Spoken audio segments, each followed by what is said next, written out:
And I think a big thing about being involved for me with mentors, with tutors, it really made sure I stayed on the straight and narrow.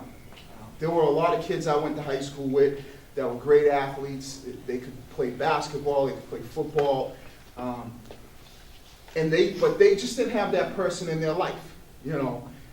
And whether it was somebody from home or, like I said, you know, for that mentor, somebody that wasn't in their family. And a lot of these kids that I knew put themselves with the wrong group, okay? Because they didn't have somebody to say, hey, this is how you need to do it, this is how you should do it.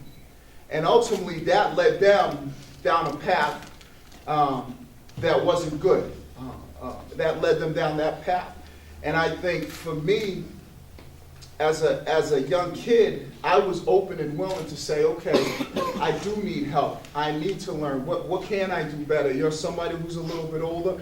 You're somebody who knows what I need to do. And I think that's the importance of not only mentoring, but the people that, the mentee, because you have to open up and say, okay, you know what, I don't mind the help.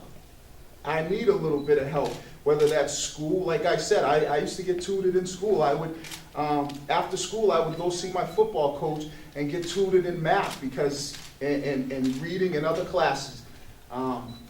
Because I felt like that's what I wanted to do. I was a kid who was in some special ed classes, but my mother went up to the school and she said, you're not going to be in those classes. She told those teachers, he's not going to be in those classes. And so in order for me to get out and show that I could keep up with the rest of the kids, and I had to work my butt off, but I didn't have a problem with that. And I was open to that. And then there were people that made sure they helped me overcome that. So just know what you're doing is something that you should not take lightly, because you're mentoring kids and you're shaping these kids, and ultimately one day you never know who that kid might become.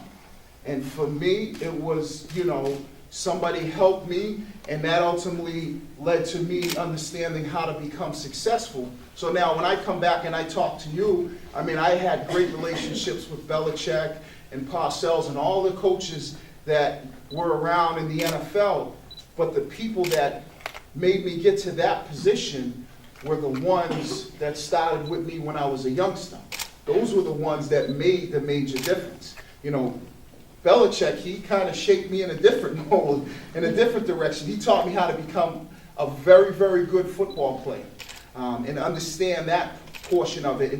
And still there is mentoring and coaching there, but it's a different element. But I think the one thing is, because of what people did in the beginning of my life, I was the guy when I got to that position to where when coach said something, I would be like, okay, I need to learn this, or I need to learn that, because I know it's going to make me a better player.